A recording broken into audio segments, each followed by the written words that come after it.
We've got some Hey, fresh new I'm young Luis. talent And doing some I'm things that I Luis. know you haven't And you're heard listening to the before. Content is Profit podcast. Episode 208. That's right, ladies and gents. And today we have the leadership and culture boss in the house. If you are a leader and manage a team, this conversation is just for you. That is right. Today's guest is extremely passionate about seeing others accomplish more than they could have ever imagined. And trust me, this is not his first rodeo. He has had 4 successful companies with very successful company cultures. Not only that, but he is about to help you simplify your world. So, hold on. Simplify your world. I was like, is that a word or the world? The entire world, take it. So you can become a better leader and help more people. He is here to help you live the best life. That's right. I hope you're ready to take your leadership skills to the next level. Please welcome 2-time author, host of the Let's Go Win podcast, and the leader of leaders, Ryerson. What's up, boys? You guys, I wish you were having a little more fun today. My goodness, I love that. Hey, it's all about having fun, right? How you doing, Jim? Happy hour sometime. I look, every one of my companies, fun has been a cultural value. So I love what you guys are doing. You guys live it, and it's clear why people like to be around you, follow you, and listen to you, man. Thank you, man. Thank you so much, man. It means a lot. And we're going to get back to that fun part. I'm actually very excited to hear about that. But for the person that is listening right now, and they might be asking themselves, who is this awesome guy, JM, right? Who is he? JM, can you share a little bit about your backstory and how did you get to where you are right now?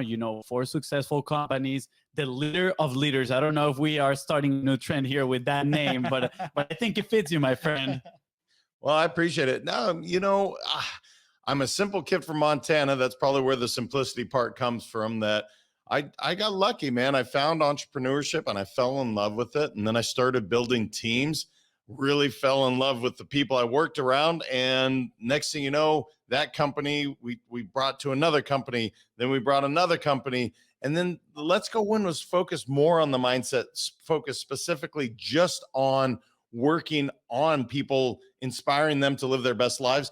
So yeah. I don't know if that answers your question, brother, other than I love being around people that want to win, that have the desire to get better. And if they do, I think there's a couple simple tools that I can help people with in order to do that. And so that's what my whole journey has been about, being around amazing people, accomplishing more than they thought they could.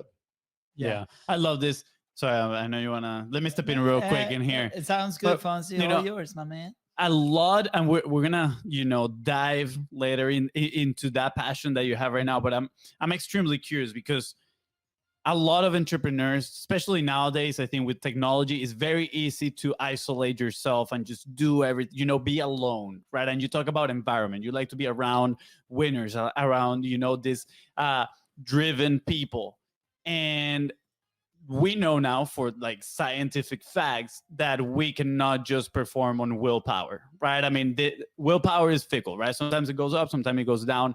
But the best way to actually change the results to, make an impact in our life and actually stay consistent with action is by surrounding yourself or putting yourself in the right environment, right? Surrounding yourself with the right people. And I'm extremely curious on when did you learn this, or how did this come into your life? Yeah. So from a business perspective, it came into my life right away because I grew up an athlete, and actually one of my best sports was swimming. That's a very individual sport. I didn't love doing that. I loved playing basketball because, again, that's a team sport where I'm around guys that, we're building camaraderie. It's greater than just myself. So immediately I knew that teams were something I enjoyed doing. So like watching the two of you guys do this, you have a leg up on so many people. A, you trust the person next to you. That is so vitally important. B, they are going to call you, keep you accountable on what you need to do. C, they're going to drive you, make you better. And then when you get to collaborate, it's just when you have that, you have magic if you can find that. Now, That is the challenge, finding the right people to be around at times and being clear on what you're looking for. So even though you guys are brothers, perhaps you weren't, let's say, like-minded and your cultural values didn't line up. You wouldn't have this show together. That wouldn't work. But because you do, because you've talked about this, because you have a purpose in life that you both share, a vision, now you get to celebrate that with someone else. That is so much better than celebrating by yourself. And that is the other misnomer. No matter what, you have not accomplished anything on your own. I don't care when you hear people say I'm self-made. I love the term. I understand what it means, but no one is self-made, just so we're clear. There is support along the way, whether it's mentors, authors, it's your parents, someone along the way has lifted you up and allowed you to do that. And that's the part I love to celebrate is thank you. I have so much gratitude for those that have helped me along the way. Yeah, absolutely. I remember seeing for the first time that the self-made is not true. I remember the day I actually saw the post, because before that, you see all these people, whatever, like call it successful or not successful, right? But they were like, I'm self-made millionaire, or like that's how they advertise them, if somebody else is writing for them. And I was like, man, like I just went to a very internal place, and I was like imagine if I'm feeling this way, like, and I was reacting very like it was bringing me down instead of motivating me, right? Because I meant, man, like we've been in this journey for years. Like we've needed the help of so many. Like, am I not worthy to be that, right? So, and at that point, obviously, we were in this journey of business that is obviously a self-development journey as well.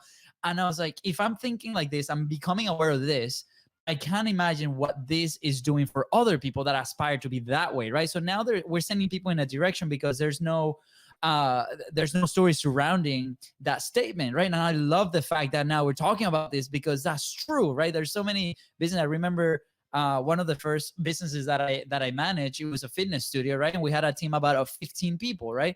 And I remember we opened with the same team, and then a year and a half later, 2 years later, it was the same team. It was a boutique studio. Turnover on the thing is very high, and that was like what kept bringing members into the thing, because it was the entire team, right? And that was the first time I really understood the power of this.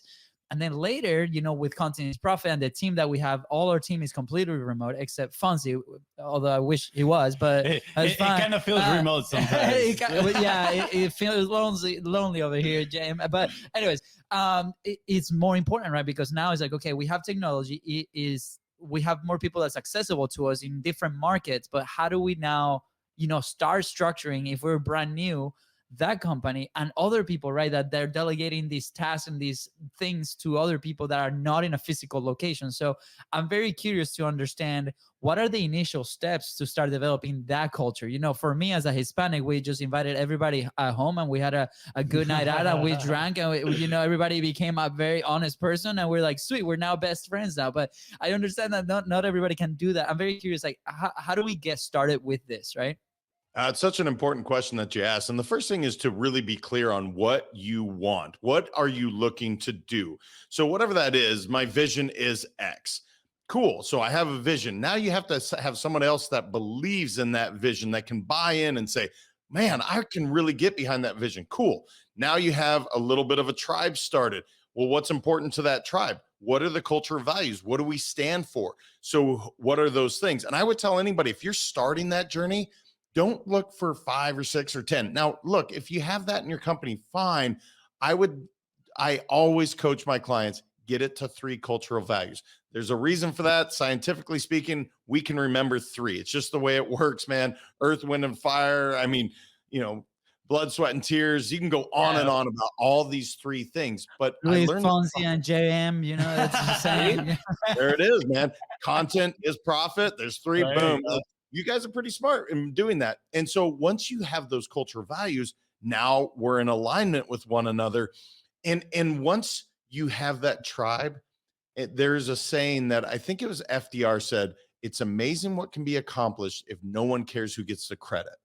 When you really think of that, if no one cares hey, did you do this? No, we did this. If you can keep that, and I've watched great teams crumble because egos get involved and somebody wants all the accolades, or I've watched companies and teams thrive when they say it's bigger than us. it's this purpose. And so that's what I would tell anybody that's starting. Start with those things. What's your vision? What are your values? And then once you have that tribe on board, where are we going? What are we doing? Yeah, quick comment before I know Fonzie is like 30 questions in there ready to, be launched to the screen. I just want to make an observation, right? A lot of people sometimes when we start, right, we're part of a culture, right? And then we decide to like jump off and do our own thing. And I know a lot of the you listeners, right, are in that spot where you're either jumping, just jump to pursue your dreams, right? Sometimes we're insecure and we don't really know what we want, right? So that can be a little bit of a challenge, right? So for us, we had to look back and go to what are our family values, right? We got to stick together. And we had a conversation not so long ago, and they were asking us about our working relationship, like how is this, right? And it has been a journey over the past 6 years, identifying what are his strong points, what are my strong points. We're still discovering a lot of that, right? And understanding and be like, being open about the possibilities, but at the same time, I remember saying, "Hey, for both of us, we had to put this in writing, and we were like, this is our commitment. Family comes first. So if any decision is gonna split this, right, we cannot make that decision because that comes first. Our brothers before business partners, right? And that was something that we had to look at those things. So I encourage everybody, like, don't be scared to take that journey because it can be really scary, right? And just know, a lot of people are not clear on that path, but it's the start to creating that big culture because we have to be representing of that, and then the team that we start choosing according to those values is going to reciprocate, and then that's how we can build that. So thank you so much, Jim, for that observation and clear definition on how to start a culture in your team. I see this conversation, I think it could go two ways. Pre-hiring your team, right? And then once you have those people inside of your team, how do we nurture that mindset, right? And that vision, values, how do we work on that? So let's start on before we get these people on board. I mean, you've heard it in many other places. Big entrepreneurs, they say, focus on talent, right? You got to hire the right people that's going to take your business to the next level. And honestly, when I first heard that, it started making sense why some companies spend money advertising for hiring positions, right? Or they go and steal workers from other companies. I like, now it makes sense, right? But how do we know we are hiring someone maybe with the right mindset or someone with the potential to, fit the vision that we're working towards, right? Somebody that might not care about their ego and they're willing to work as a team so everybody can win. How do we make sure about that? And I know this is a topic you're very excited about because we talk about it on our conversation before we jump on this podcast. So I'm very excited to deep dive on this. Yeah, so literally the first thing is recognizing what those values are. That is literally step one. Now, when I'm in the interview, I talk about it openly in what's called behavioral interviewing. So for instance, fun. I don't even have to, clearly fun is important to you guys in your working environment.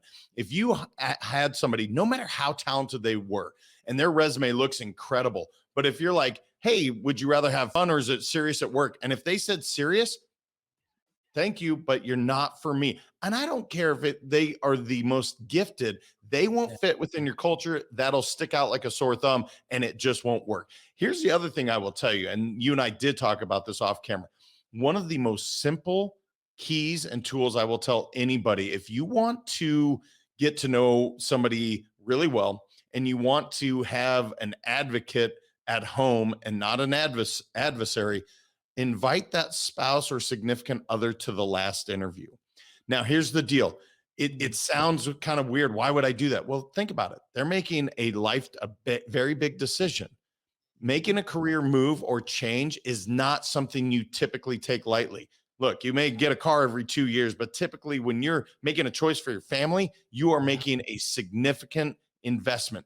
And so you want that person, whether it's a girlfriend, boyfriend, husband, wife, it doesn't matter. You want them on the interview for a couple of reasons.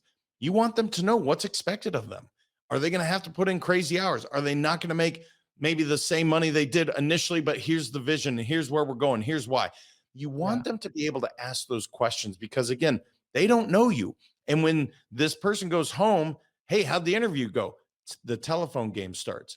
and they start just talking about the stuff that they remember, not what this person is actually asking. So that is one of the smallest changes. I coach all, my companies on that third and final. That's my interview process. That third interview, I bring the significant other in. I love that. When you mentioned that, my mind was blown, honestly. I was like, that is so smart, right? And at the same time, so simple, right? But like people sometimes often they just don't see these simple steps that are gonna, change everything for you. For example, when we talk about the podcast, a lot of people are like, how do you find so many guests? Well, guess what? We ask for referrals. Very simple, right? And a lot of people are like, how didn't I think about that? Right? I was like, you're building a relationship with somebody else. You should be asking them, hey, do you know somebody else that I can bring that could be a good fit for the show? And I'm relating what you're talking about too with a little bit of sales, right? Because sometimes when we're in a sales conversation, we ask, is there anybody else that has a say in this decision, right? So we can have a conversation, all of us together. You are still in the position in your company to the prospect, right? To the talent. And guess what? Their spouse is one of those decision makers. Because if the spouse is like, heck no, you're not working there, guess what? The talent is not going to go and work for your company either. I absolutely love this. Yeah. So okay, I want to break down a little bit the vision I just want to. I'm picturing this scenario where, like, we had this Calendly come in or the link and be like, hey, make sure that your spouse, your wife, your husband is right, your partner, because we're gonna have fun, guys. Like, let's try to make some decisions. I love it, and to a sense, I remember going through a process of known entrepreneur in our community, right, and the pre-framing to that appointment. It's like, make sure that your business partner is here with you. If he's not here with you, we're not jumping on a call. Like, the rules were very strict, right? And when it comes to hiring and bringing that team, and obviously on the sales environment, I feel like we're talking relationships at the end of the day. Like, the framework is very similar. So let's keep an eye out for that. And I love it. So So we refer a lot to values, right? Especially when we're talking about this. Do they check the boxes in these values? So let's break that down a little bit. Maybe give it in a more actionable point type of way. So people that might not have written down their values, right? We do have ours. We have 5 actually. So usually we remember 3 and the other 2 are like, well, what are those? But how can they come up with this values? What questions do they need to be asking themselves so they know they actually have the right values in place? So then when they go find the talent, right, the right people to have in their team, they do it correctly. Yeah. So what is innate to you? What is so vitally important to you? So for instance, I don't know your cultural values, but you said family is first. I'm guessing family or love or something along that is literally one of your culture values. If it's not, no problem, but I would consider that to be something that's really important. As I told you before, fun. I'm not on this earth long enough not to have fun. So every company of my 3 values, fun is always one, because I don't want to take life too seriously. And in fact, most business people, they don't want to take it that seriously. They want to enjoy the process. So it's really asking yourself, what is vitally important to me?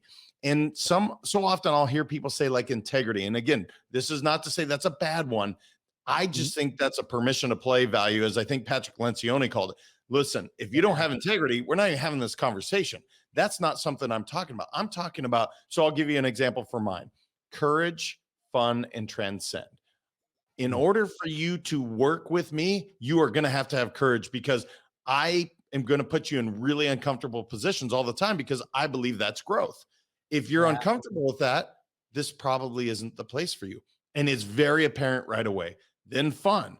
And I'll ask some examples of fun. What does that look like for you? And if they're like sitting at home, as much as I love to read books, but it's like on a Friday night, if I'm sitting at home reading a book by myself, that's probably not the example of the culture where I love to have synergy and a lot of energy together and fun. And then the last one, transcend, that means overcoming self-limiting beliefs. So typically people don't necessarily know all their limiting beliefs, but what I'll say is, are you willing to grow? Is that important to you? So if they are innate to you And when I mean that is like your core, like the way you said family is first, to me, that has to be a cultural value of yours. It's just who you guys are. It's how you are operate as human beings. And anybody that you bring into that space, they are going to be treated as family members. And so that would be an example. So if you take time, just get quiet, write stuff on the board, you'll have like 50 ideas up there. And then you'll say, wait a minute, what's actually really important? Oh, this is extremely important. And then we get down to like 10. Okay. Then we start really diving in. What is, if I'm, going in front of my maker at the end, what is vitally important to me? And you'll find those 3 to 5. And one point to that, Fonzie or Luis, I'm sorry, I want to call you both now. I mean, Luis is Fonzie too, so you got it right. There you go. One point to what you said, the 5 values, I made the same mistake in terms of I had 6 cultural values at a company, and I'm standing on stage, and I'm the one that came up in the room with 4 other people, the values, and I forgot literally the last value. Now, I was so smart, I added a 7th value on stage that day. So now we have 7 values. The moment I figured out, wait a minute, if I can't remember it, I wrote it, how can my employees, how can the people I work with remember? That's when I went to 3. Now, if I ask, 9 out of 10 people know our culture values just for that simple reason.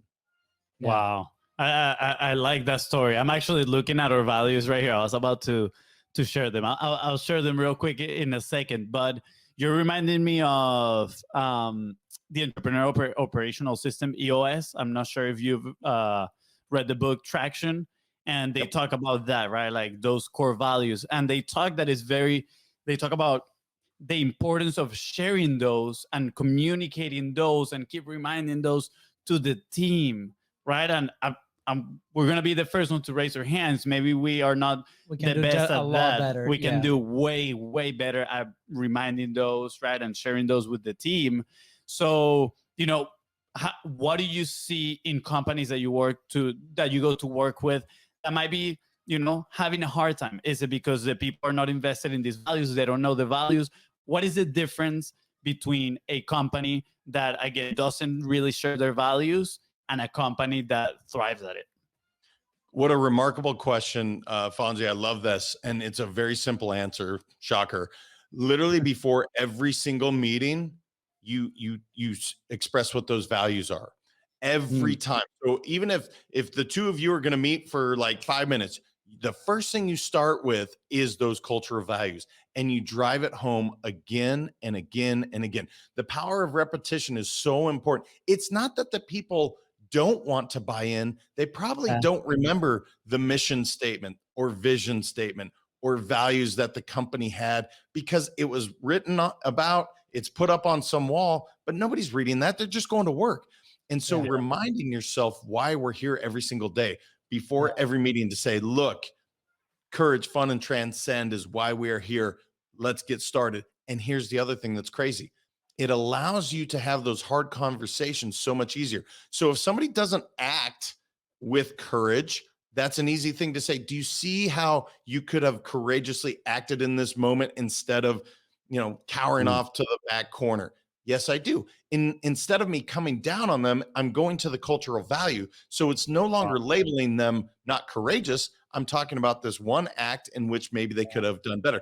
And by the way, everyone I work with gets the exact same opportunity to tell me. And the one I screw up the most is fun because I get in the serious business mode and they call it work mode.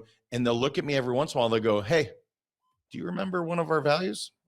Yes, I do. What is it? Courage, fun. And they're like, are you having fun? And, half the time I have to admit, you're right. Thank you so much. But it allows them that transparency with me to say, hey, you're telling us to operate this way. We get the same opportunity to tell you the same. Yeah. Quick question. Is that why you moved to Boca? The fun part. That is a huge part of it. I love Florida, brother. I love Florida. I'm obsessed with being here. My kids love it. So that is part of it. That's awesome. I know. I told Katie, she's from Canada, my wife, right? I'm like, hey, we we talked about Boise, we talked about Montana, and she's like, no, man, like Florida is just way too fun, like too much fun, and families here. So again, fun and family, same thing. Like, Yeah. and that's what keeps us here as well. Yeah. I love how the values kind of act like an intermediary, and that's a big word right there. You got That's it. a You got it difficult right. one with the accent, right? But it feels like it provides a safe place to have those difficult conversations, and the way you put it, it actually helps people own, right, their actions, because a lot of times people are going to be like, oh, but I did that because of XYZ, right? I mean, and we have talked before in this show about inner locus of control, all this stuff, right? A important trait that entrepreneurs have, or successful people, regardless you're an entrepreneur or not, is that they own their own actions, that inner locus of control. They're not blaming, they're not pointing fingers, but they're saying, okay, that was maybe my fault. What could I have done better? And I feel like placing those values on the table at first before having any conversation provides a space for people to go into that mindset of, okay, yes, I could have done it this other way. Yeah. In a sense, like I know we tease the show as simplicity, right? And to me, that was one of the things that really highlighted when we started learning a little bit more about you. Do you think, obviously, the core? I think I know the answer to this, but I'm still gonna answer it. The core value. Ask it. Yeah. Woohoo. Let's go. Spanish. It's Friday night. Let's go. Okay. So, do you think that the core values, having those in place, right, and obviously allows for that simplicity in the company, right?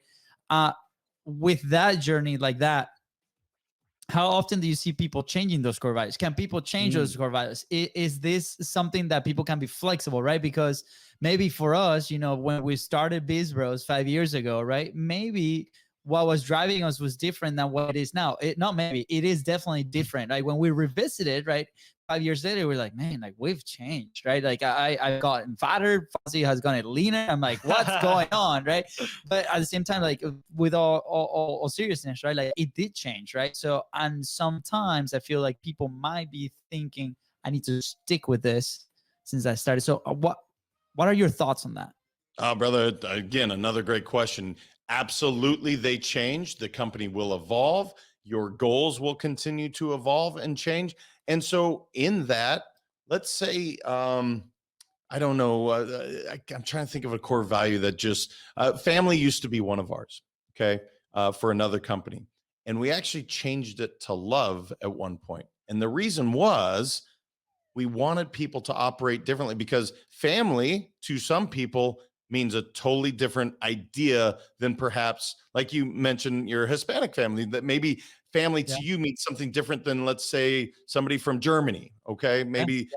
And so that was one that we changed to the word love. Now you have to define these values every time, even though they're simple words.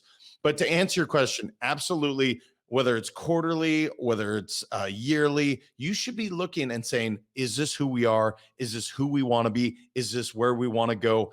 And if the answer is no, we need to evolve, we need to change, go for it. And then obviously, then you start the cascading communication. And that starts with, here's where we're going. And you would involve your team on this decision to say, hey, did we miss the mark right now? Or, right now, is it changed? And typically, there will be a resounding feeling of yes. And it won't be all of them. It'll be like, yep, this one's not right. This is the one we're really feeling. And here's the coolest part. Those people that weren't with you, maybe from the very beginning, they feel now they are part of that culture even more if they establish that new value. Absolutely. I love this. I love how the whole thing, honestly, is simple at the end of the day. And there's a trait here that I'm seeing on and is communication, right? At the end of the day, is if you change your values, communicate. If you keep it the same, still communicate, right? Very simple, yet very challenging to do properly. So in your experience working with many different teams, what is maybe the proper way of communicate, and not just the core values, right? But have a good line of communication in the company, so there's not been any misunderstanding or issues, problems, challenges, all these things, right? Because a lot of, I feel it kind of relates honestly to, and I see it related to my real life, right? When I don't properly communicate with my girlfriend, guess what? Problems, trouble, right? When we sit down and we put all our cards on the table and we talk clearly, we communicate, things are great, right? So, and I feel like it just relates a lot to the business. So what are maybe some communication tips that, you know, people can start implementing in their business or Having relationship? Who knows? Yeah, absolutely. And that's a great point on both. Having a structured time to do that every single, at a minimum, at a very minimum, every single week. Here's the biggest reason people are not happy and they say 70% of the workforce is disengaged in the US today, 70%. So the reason is they don't have the encourage, praise, and recognition, the recognition piece.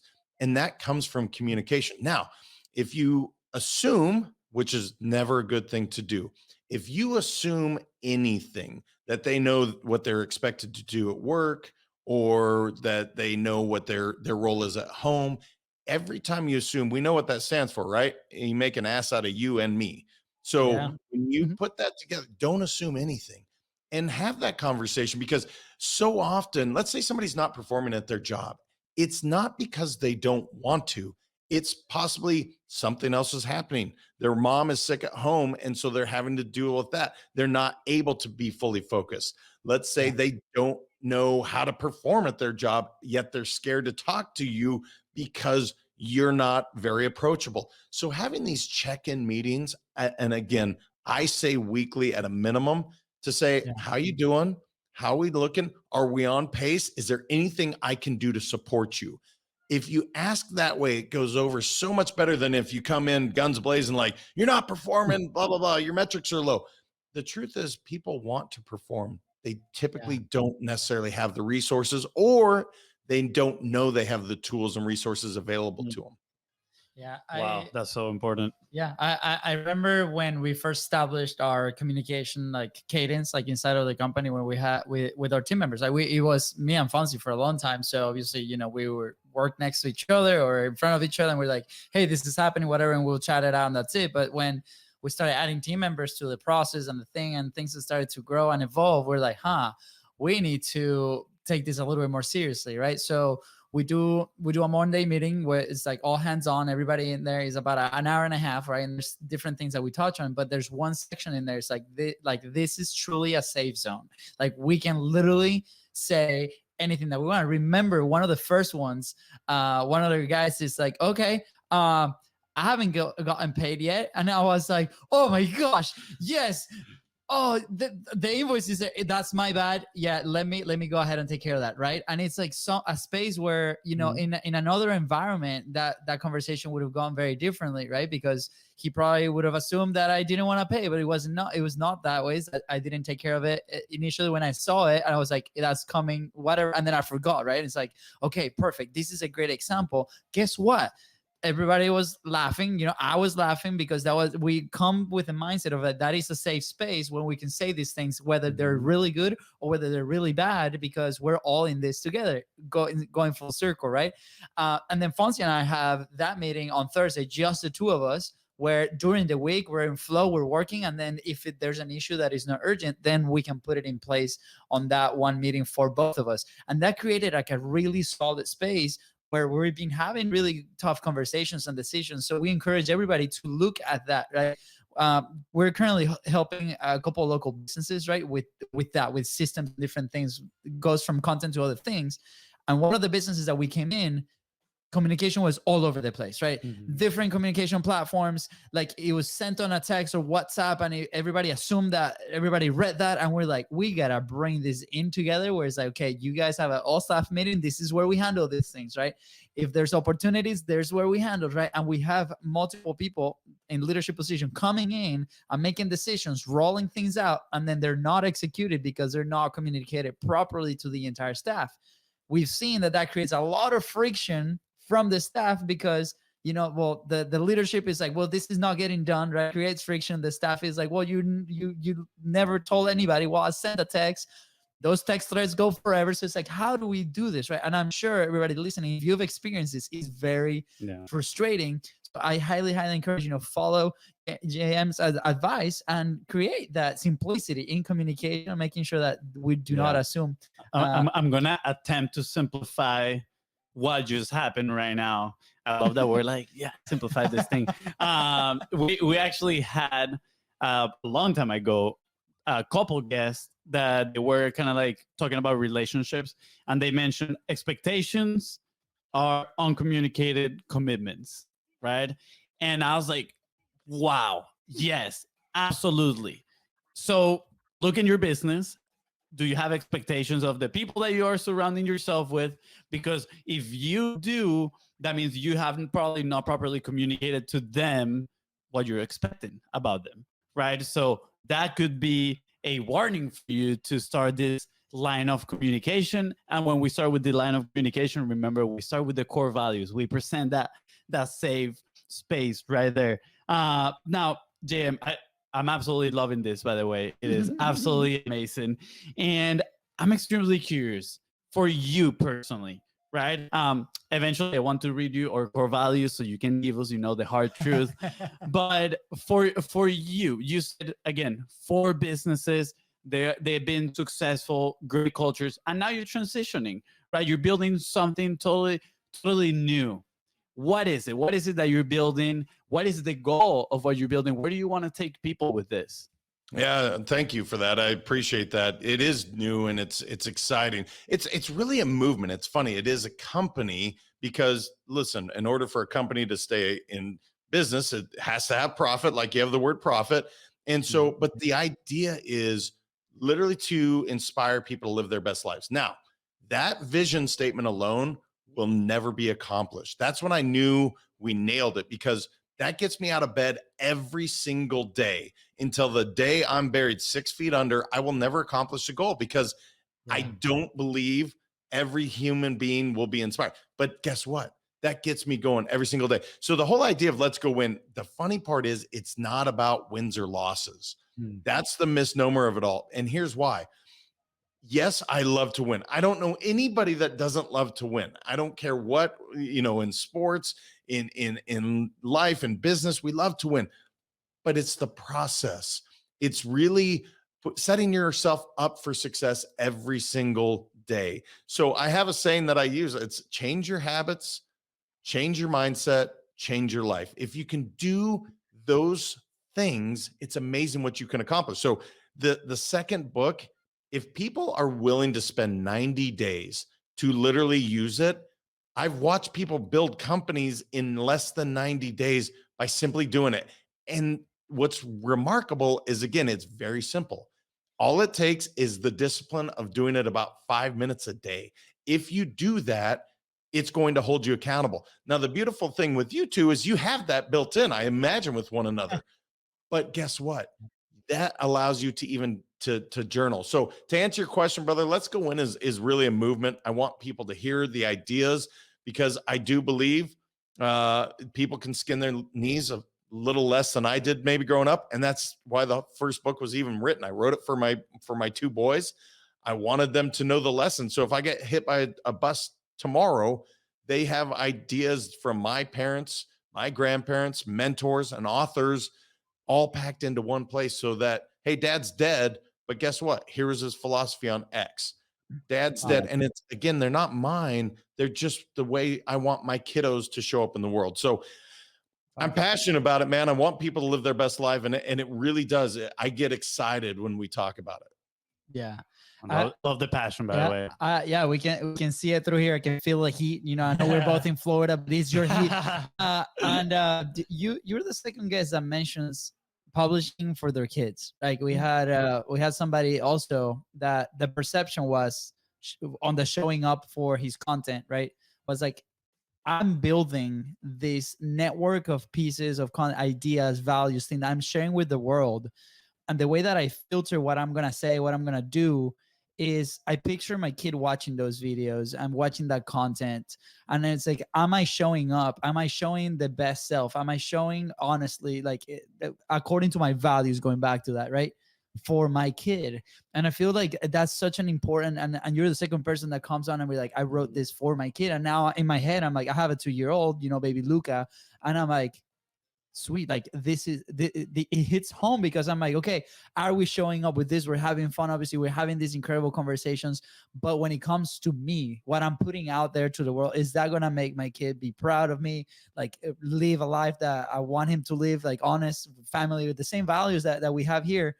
And I think that's a great framework to go off of when we start publishing, which is, obviously what we do. So thank you for sharing that, and to sharing it with the world, right? Because there's a lot of people out there that might be lost, that don't have a framework, that they don't have a guide to go there, right? Like, I remember a very specific moment in my life where my first dog died. That was hard, right? And in that moment, I was like, man, stuff needs to change, right? And it was not just the dog dying; it was the situation around that time. And building those habits, it was one of those times that I really looked into. I'm like, something gotta change, right? We gotta do something about it. Starting with those habits, especially 5 minutes a day for those that might be very busy, so important. So I'm so excited that you're bringing this solution out there to the market. This is the conclusion I'm getting at right now. I'm gonna have to go get myself a kid. No, I'm kidding.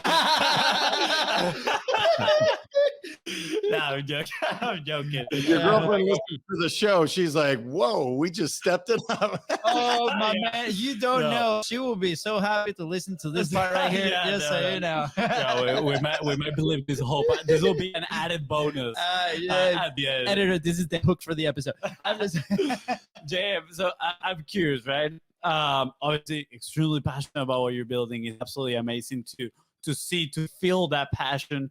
And what are the ways that you're doing that besides the publishing, besides writing this book and stuff? Are you creating a course? How are you putting this message out there so people can consume it and learn more about it?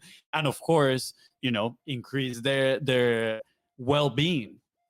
Yeah, there's really 3 ways. So I do a blog. So every week I write an article of just things that I want to put onto paper that people can digest. Now, not everybody reads anymore. I've come to that conclusion. Whether I like it or not, it is what it is. So then the second option is the podcast. And frequently on the Tuesday tune-ups, which is a much smaller 15-minute segment, those are some of the blog ideas that get put out with my wife. Actually, I have her on as a co-host. So it's a lot of fun, very similar to what you all are doing. And it's so much fun. And then the third way is I have built an online course that people can do. It has sales involved, but also just building your team. It's so funny because we talk about business and cultural values within the business. I also have them within my home. That is it. I need my kids to understand, like, this isn't just what dad goes to his office and now he's in work mode and these are his. No, we have cultural values as a family, and we actually have a whole wall with pictures. And I want my kids to know this is how we show up. So again, as a parent, now, Fonzie, I know you don't have a kid to yell at yet, but when you do, that we know of, yeah. That's right. But when you do, so often we want to say, because I told you so. That's the worst parenting you can ever do. You want to explain to them why you're telling them X, Y, or Z. And again, I go right back to the culture values. Again, love is one of those for our family. If you smacked your brother in the face, did you do that out of love? Yeah, Dad, I did. Well, come on, let's talk about this. The fact is you didn't, and why did you hit him? Blah, blah, blah, blah. But it all starts around those values. Yeah. So anyway, that's awesome. Yeah, thank you. Yeah, no. So I mean, we have 2 more questions, but since we're already on this topic, where can people go find more about the course, about the blogs, if they like to read about the podcast? Yeah, letsgowin.com to the website. Let's Go Win podcast on any of the major channels, and then Let's Go Win 365 on social media if you guys want to reach out. I try to make it as simple and easy for everybody to reach out. Yeah, that's pretty good. And just so you know, for a person listening right now, we are leaving all the links in the description. So just scroll tap him all, follow him everywhere, read all the blog, please, and leave a comment in there so he knows you actually like to read, and listen to all the podcasts and leave a review as well. JM, so the last two questions that we usually ask. First, what is an action point for the entrepreneur that is listening right now, or maybe is somebody that has a job too and they're looking to improve their life, they're looking to improve their mindset, right? What is one action point to get them a step forward? Yeah, do what you say you're going to do. And I, both to the people you work with and to yourself, if you want to build real trust and confidence with yourself, when you put a goal out there, do what you say you're going to do. So often we over promise and under deliver. I want people to under promise and over deliver. So if you're looking in the mirror and you're like, man, I need to lose 30 pounds, cool. Commit to it, truly commit, and then follow through with yourself. You will build so much confidence. But if you say, I need to lose 30 pounds, put a plan in place, and then you don't do any of that, you're lying to yourself. So that literally, if you want to separate yourself from 90% of the world, just do what you say you're going to do. Yes. I love that. I love that. Build confidence through keeping up with your own promises. I love that. Yeah, I've noticed this is so important, right? Because sometimes we do that to the external, but then we don't do it with ourselves, right? I've noticed this the last year or so, right? Like we athletes, like soccer players or life, right? And then the last year, me personally, I'm raising my hand, right? I kind of stopped, right?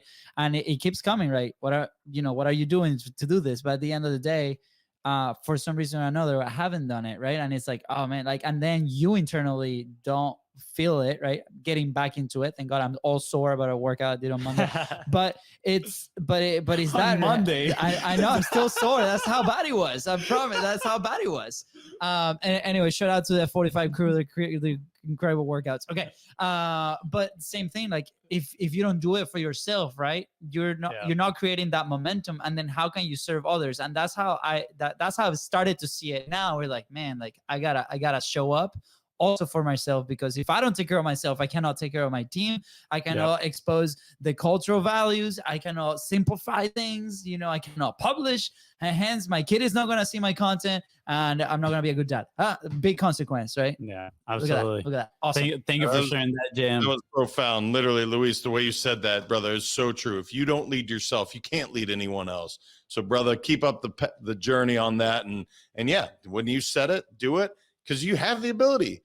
I mean, it sounds like you guys were incredible soccer players. In order to do that, all the work that you put in, same thing here. It just looks a little different. Yep. Absolutely. Thank you so much. And the last question here, we always ask this one to every single person that comes into Content is Profit, and it is, where would you be if you didn't publish, if you didn't share your message? Wow. If I hadn't shared my message, I think I just, and this isn't a bad thing, but I'd still just be doing my third company. And no, I'm not going to give you the BS answer. I wouldn't be happy. I wouldn't. This is my purpose in life, is let's go win. It took me, I'm 43. It took me a long time to figure out why I was on this earth. I built successful companies. I've made money. I've helped others make money. That's cool. But when you find that purpose, what you really want, it's life altering. And so had I not published, I wouldn't be happy as I am every single day. It's pretty amazing to think that I went as long as I did not knowing it, but I don't ever want to go back. And I hope everyone finds their purpose, because we all do have it. It's in there somewhere, but you need time. The blessed ones, they know right away. But for me, I was an athlete for so long, and when it stopped, I didn't know necessarily what I wanted, right? But this is my purpose. And so, brother, I thank you for asking that and making me get to that conclusion, because I wouldn't be happy. I love waking up every single day. I can't wait to get out of bed. I mean, I hope everyone feels that way. Absolutely. Yeah, that's awesome. Well, I'm pretty sure that if they go and connect with you and listen to your podcast, they're going to be feeling that way. So guys, go and do it. Connect with JM. He's absolutely amazing, as you can tell. Yeah. Thank you so much. Is there anything else that we might have missed today that you want to add? Nah, brother, I just thank you guys for having me on the show. Who did the painting behind you? Because it's really cool, man. I like it. It's awesome. Thank you. Shout out to Don and Emily Mamoonies. They're incredible. They've been clients, and they just sent us this one day, and we're like, oh my gosh! It was like truly unboxing video that we had out there, and truly honor thing. So yeah, shout out. By the way, they I think they do this for shows as well. So let us know if you're interested. We can put you guys in contact. They're photographers. They're artists. They're awesome people. So. Yeah, that's awesome. So no, nothing else for me. I just thank you guys. It was an awesome opportunity. Love being with your audience, and anything I can do to support you guys, let me know. Thank you. Thank you so much. With that said, guys, thank you so much for tuning into the Content is Profit podcast. Go ahead and follow the show on your favorite platform and on social media at BizBrosCo. That is right. And if JM here help you move one step closer to your goal, please don't forget to share this episode and leave a 5-star review. See ya. Let's go win.